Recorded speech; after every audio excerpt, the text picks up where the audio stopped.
In this lesson, we'll explore the details of what happens during the phases of meiosis. Meiosis, sometimes called reduction division, is the type of cell division that produces gametes. By gametes, we mean sex cells, such as sperm cells in males and egg cells in females. Meiosis is broken down into two stages of cell division, called meiosis I and meiosis II. Meiosis I has 4 phases: prophase I, metaphase I, anaphase I, and telophase I. And meiosis II also has 4 phases: prophase II, metaphase II, anaphase II, and telophase II. Let's look at what happens during meiosis I. Prophase I starts with a diploid cell. Its chromatin contains 2 uncoiled, spread-out sets of chromosomes, one from each parent. After the DNA in the chromatin replicates, it condenses into the more familiar X-shaped chromosomes. The replicated DNA is the same in the identical sister chromatids of each chromosome. In a process called synapsis, each chromosome pairs up with and binds to its corresponding homologous chromosome, forming a tetrad. A tetrad is the group of 4 sister chromatids in paired homologous chromosomes. The chromosomes contain genetic information called genes. These genes were inherited from each parent. And different versions of the same gene on each chromosome are called alleles. In a process called crossing over, chromatids from each homologous chromosome exchange segments of alleles. Also called recombination, crossing over randomly happens on every chromosome, resulting in different gene combinations. This explains why every gamete is genetically different from every other gamete.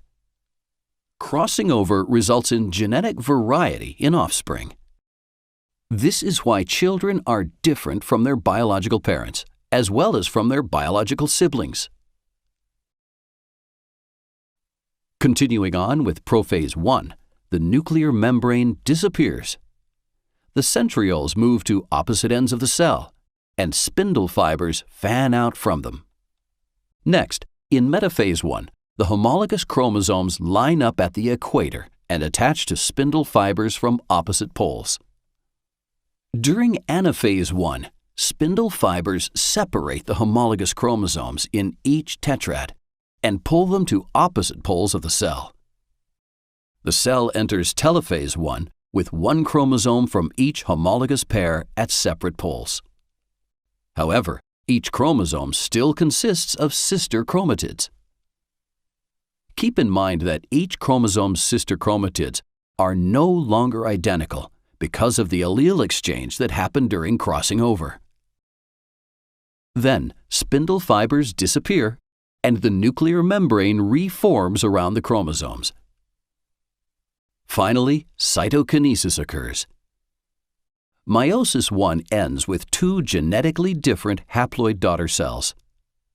Each haploid cell contains only 1 set of chromosomes consisting of paired sister chromatids. Both cells now enter the next stage, meiosis II. However, unlike meiosis I, DNA does not replicate before meiosis II begins. Once again, in prophase II, the nuclear membrane disappears, and spindle fibers fan out from the 2 sets of paired centrioles.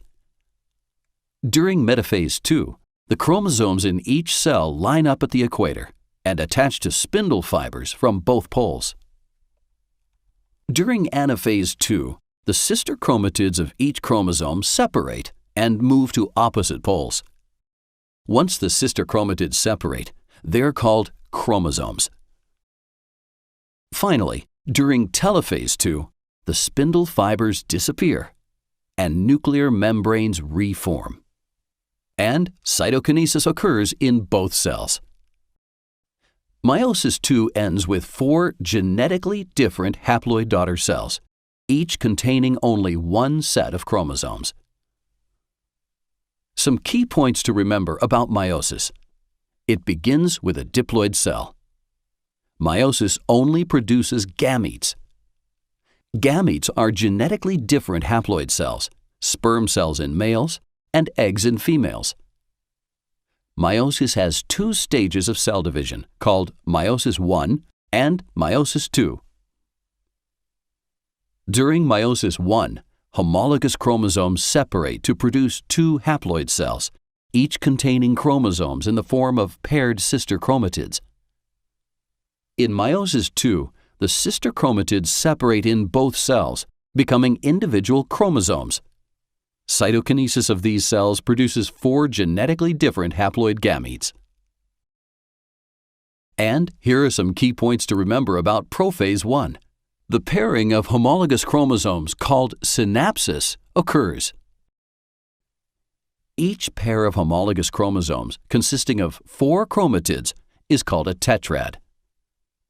During the process of crossing over, chromosomes in homologous pairs exchange segments of alleles. Crossing over results in genetic differences in gametes. All gametes produced by meiosis are haploid.